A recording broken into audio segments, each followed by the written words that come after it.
Bueno, ya estamos de regreso. Esta vez fue rápido. Vamos a tener siguiente la conferencia magistral conectando las zonas rurales de Canadá. Aquí nos acompañará Johann Reimer, quien nos compartirá un proyecto con miras a minimizar la brecha digital en comunidades. Como les digo, el ponente principal será Johann Reimer, quien es director comercial y de marketing de Canadian Fiber Optics. Y además tendremos la participación activa de José Manuel Enríquez, CEO y fundador de Todo Fibra Óptica. Adelante, muchachos.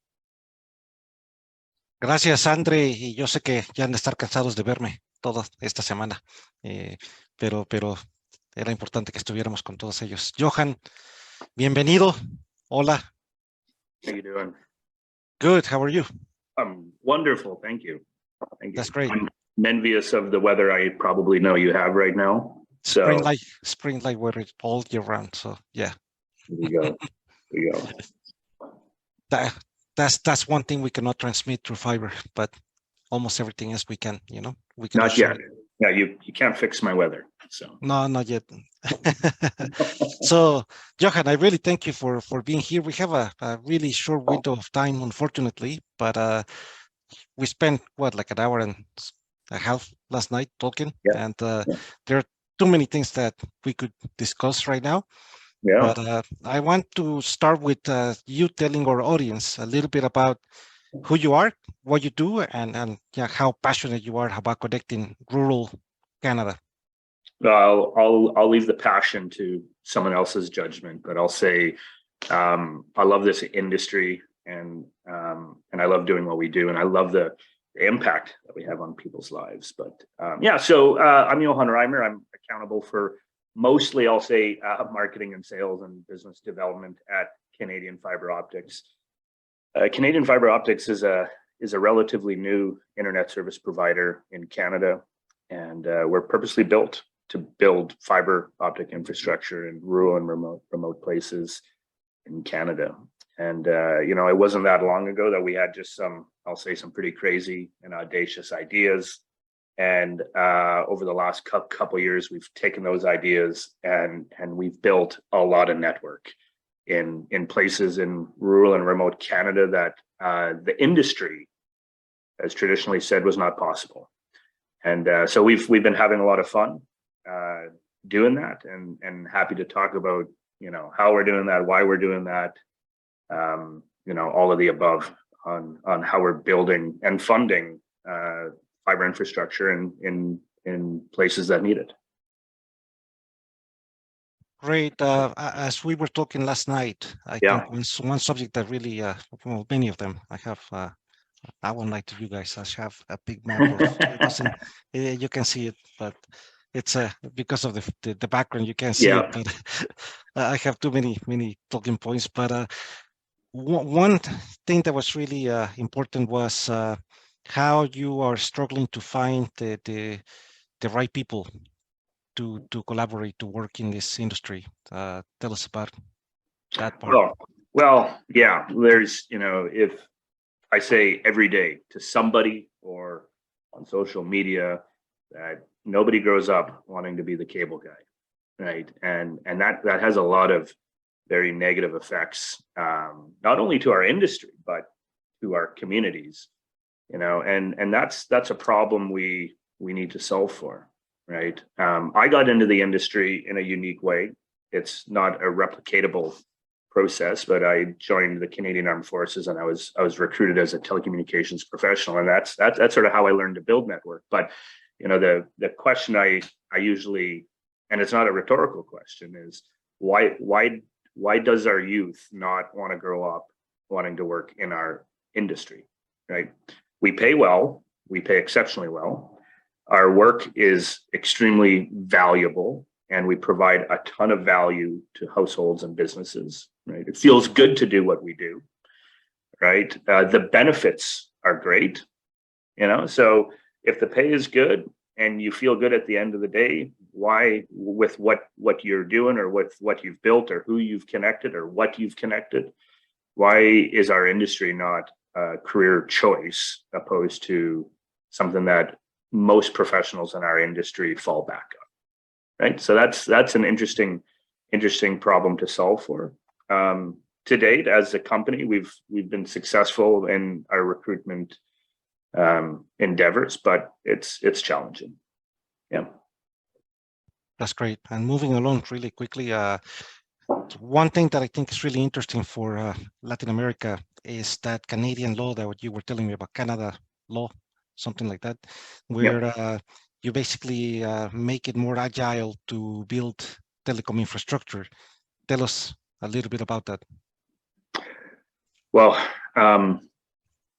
we have a ton of challenges up north. The weather being one of them. It's now the middle of November, and I have about a foot of snow on my front lawn right now, and which means there's probably at this time of year probably about a foot of frost.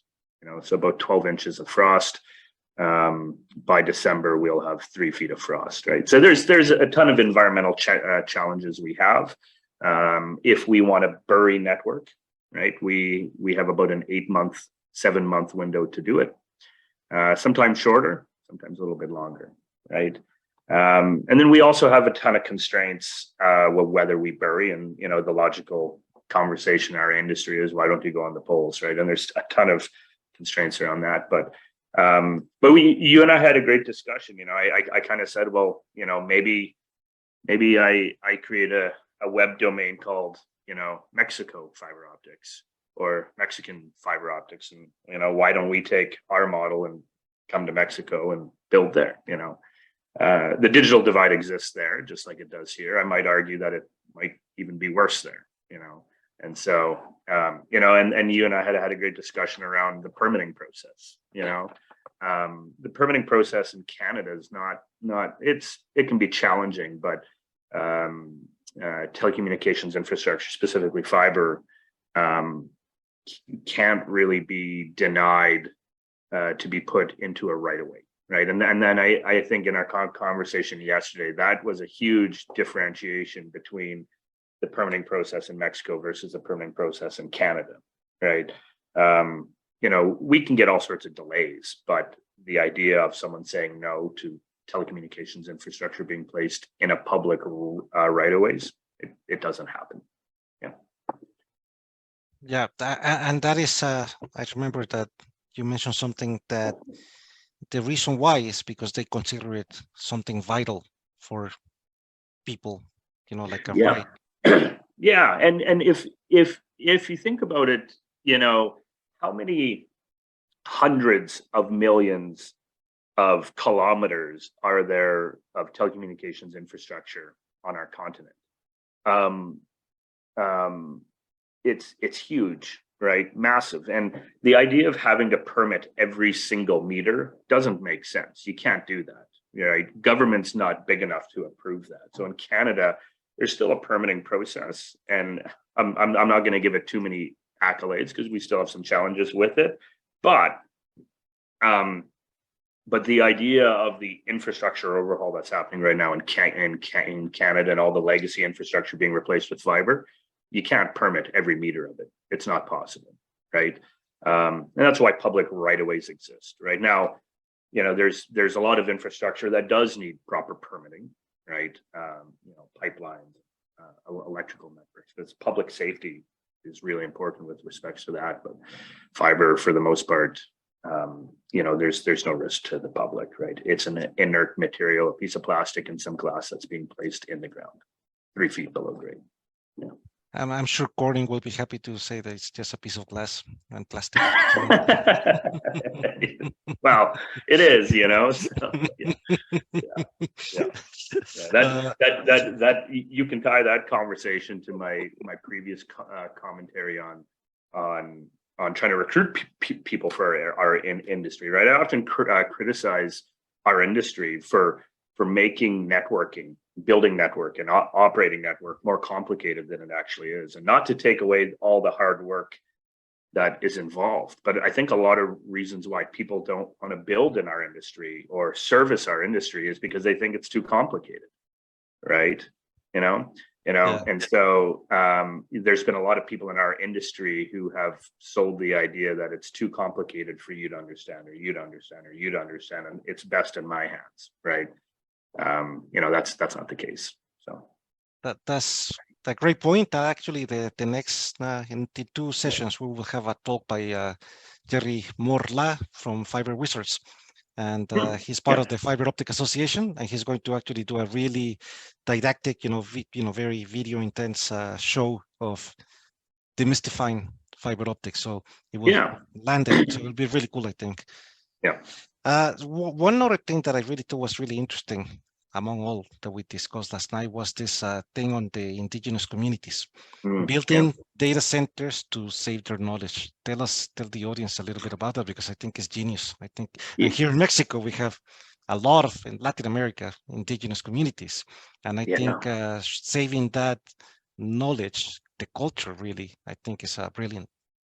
It is, yeah. And let me, before I talk about it, let me preface it with I'm by no means an appropriate representation to speak on Indigenous culture, Canadian Indigenous culture. But I'll say, so I'll preface it with that. But I'll say, but I'm well connected with a lot of Indigenous communities and their technology leaders that they have, and a growing trend that's happening in Canada is that Indigenous communities, Indigenous leaders, Indigenous chiefs and council want to preserve the culture that they have, right? And the reality is colonialism had taken a lot of that culture away from them, and they're kind of, in a lot of instances, just reacquiring, who they are and what that means, and they're now trying to preserve that.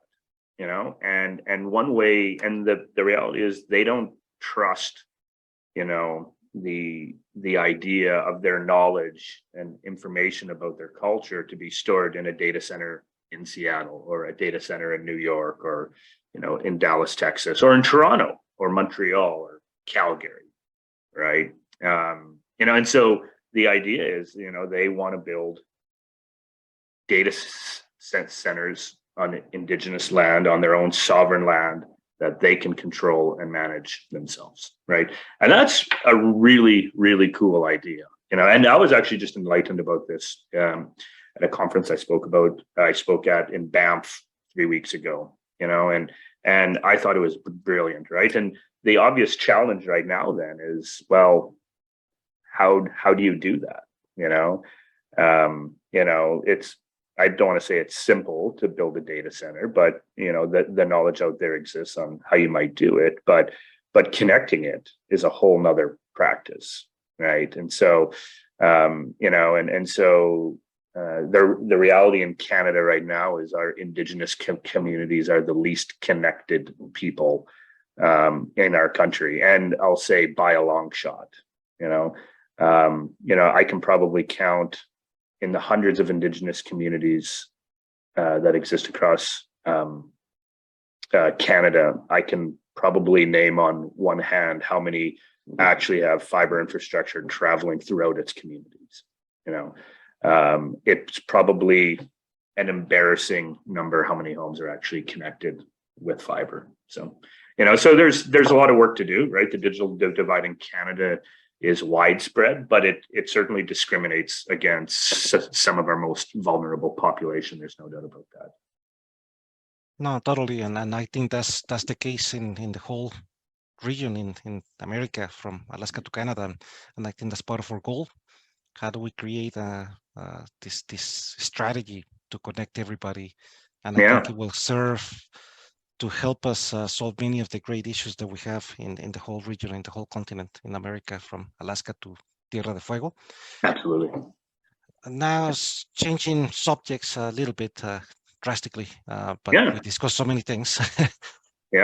Technology-wise, you and I were talking about how most of your network is actually buried, and the advantages. We had a discussion on a roundtable yesterday about the advantages of buried networks. And your reality is different because you're in Canada, you're in rural Canada, you have snow for a big portion of the year.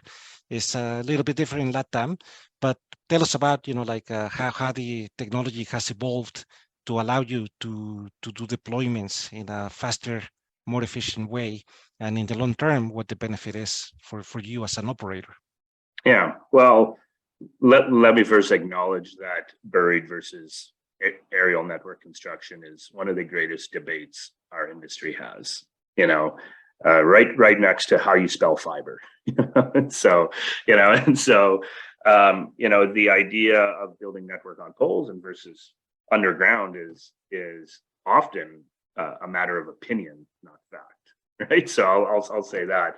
But I'll say we have the privilege as a company where we have both, right? We understand well what it takes to build buried network and maintain buried network, and we know what it's like to build aerial network and maintain that, right?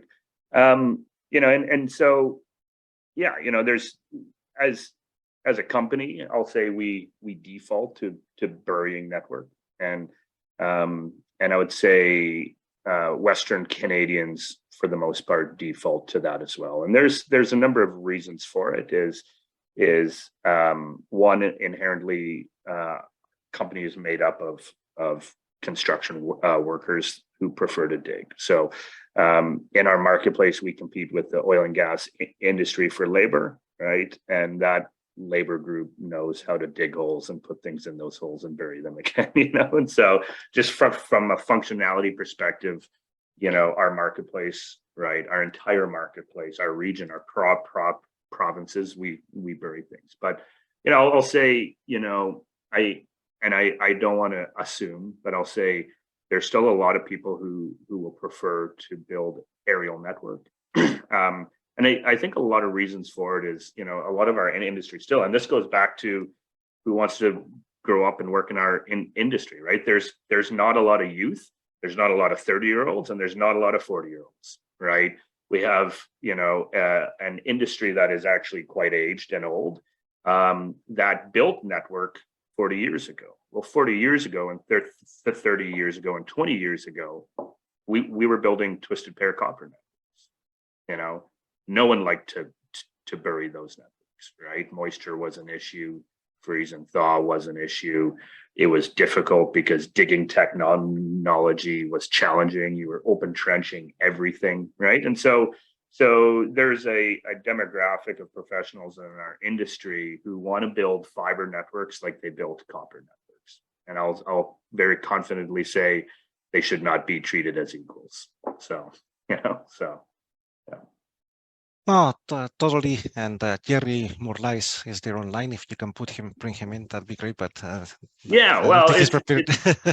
But it's a good debate. Like you said, I think I don't believe that there is always a single solution for every situation. I think you need to put the context of the soil, like we discussed last night. If you have a really rocky soil, it's very hard to build a buried network. But if you have soil that is easy to trench, like you were telling me, like plow, it's actually faster than do it aerially.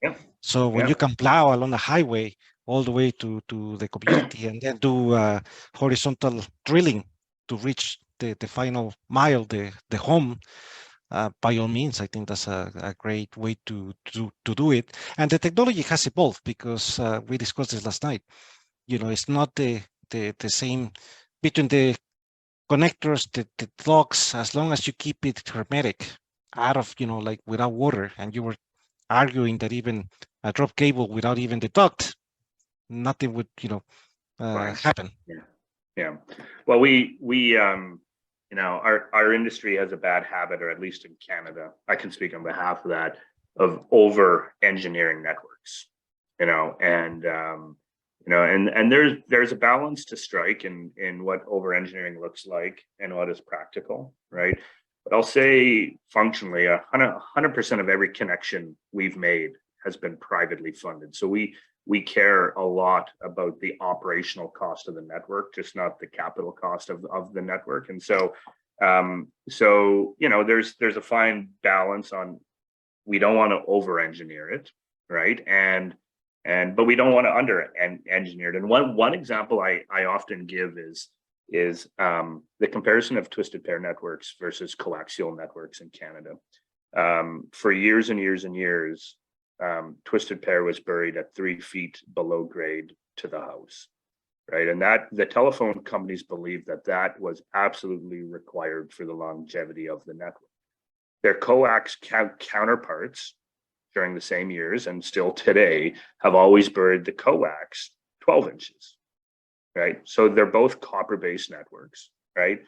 Well, guess what? That coax is still in the ground 20, 30, 40 years later at 12 inches below grade, and it hasn't had an issue, right? And so, the idea of burying a drop 3 feet below grade is a classic example of being over-engineered, right? And there's a big difference on putting a drop to the house at 3 feet below grade versus 12 inches. It's actually probably about 3 times the cost. So, so that's a classic example. We like to look at, like, what is reasonable, what is a definition of being over-engineered, and we rely on our vendors for this a lot, right? Every product has to meet an industry specification that we agree with, right, and want to build to, and a lot of the times build specifications are a requirement. Does that make sense? Absolutely. Thank you. And that would take me to another subject. I remember we talked about it 2 years ago at the beginning of the pandemic, and you were talking about the impact. We just had a chat with Neil and with Leo about rural broadband and the impact on those communities and rural farms. What's the impact that you have witnessed from your customers when you actually remember somebody who had cameras and at night they had to shut them off, during the day they had them off to be able to connect to the internet, and then at night they turned them on because otherwise the bandwidth wouldn't allow them to do so. Please share a little bit about the impact that you have witnessed on these communities. Well, so there's oh man, there's so much to talk about that. How much time do I have? Probably not enough time, but are we done at the top of the hour? Yes. Yeah. Okay. So I'll say this factually, and I can speak from a data-driven perspective. One community that we invested in, it was a community of about 700 homes, an agricultural community. We built fiber infrastructure there. On average, when we turned our network on and started connecting people, on average, each household had about 3 devices per household. So on average. And that makes sense, right? So if your internet is poor, you're probably going to have your mom and dad are going to have a phone, and you're going to have a tablet or a laptop, right? So every house had about 3 devices connected to our network, right? Only 6 months later, the average in that same town is about 9 devices per household, right?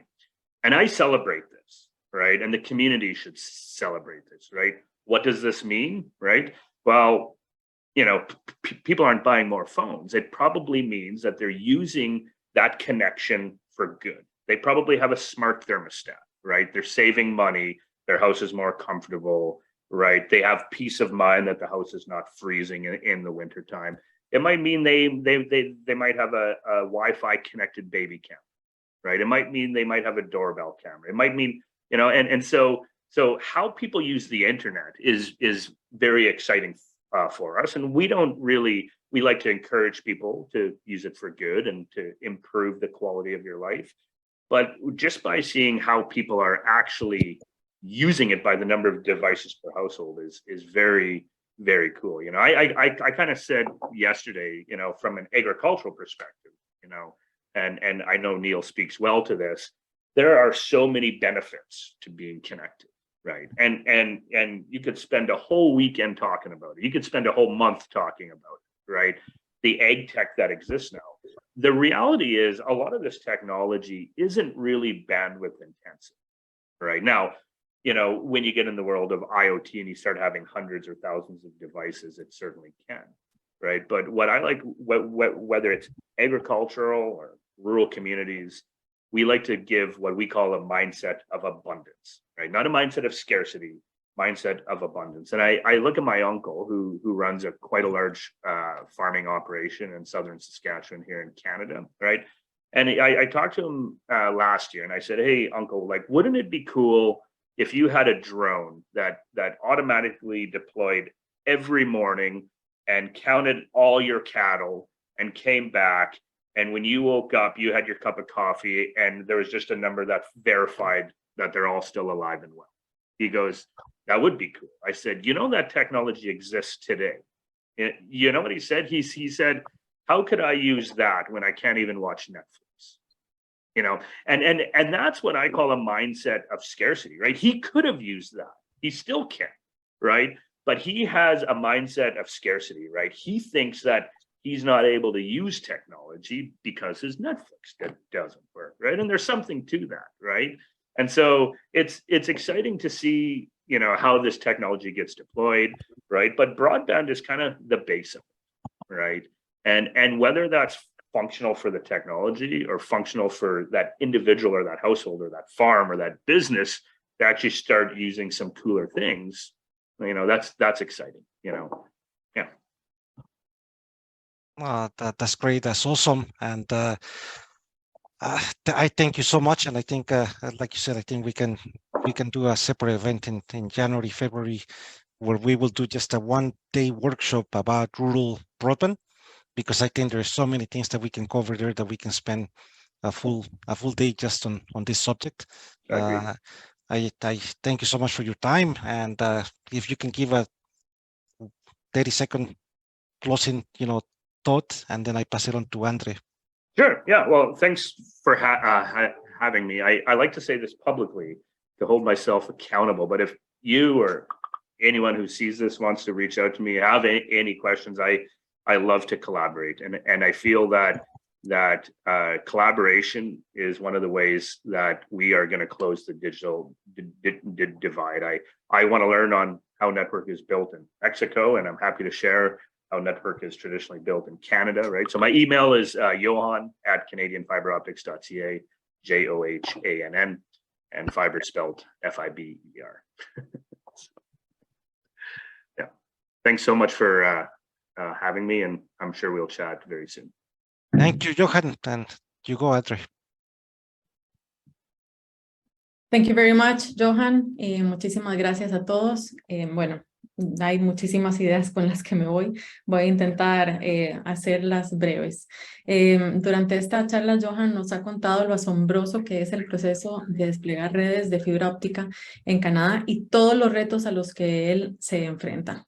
Y una de las luchas que él y muchas otras personas tienen a diario es encontrar talento nuevo en el mundo de las telecomunicaciones, las personas adecuadas con quienes colaborar en este y otros proyectos. Y tanto él como nosotros aquí en Todo Fibra Óptica nos hemos preguntado, y sin ser esto una pregunta retórica, ¿por qué nuestra juventud actual no tiene interés en unirse a la industria de las telecomunicaciones?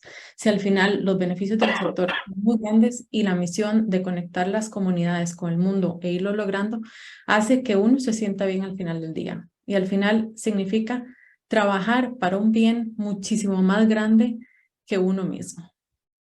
Otro tema interesante y realmente desafiante es el clima de Canadá, que para nadie es un secreto, no ayuda y al final se vuelve brutal durante estas épocas del año. De hecho, a esas alturas, Johan nos comentó que tienen ya medio metro de nieve afuera en las casas y esto representa que necesitan tener una proyección y un orden increíble para lograr desplegar esas redes subterráneas.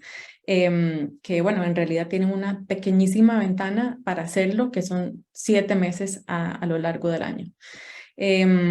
Otra cosa que es el permiso de conseguir, el proceso de conseguir los permisos es bastante complicado y esos son desafíos.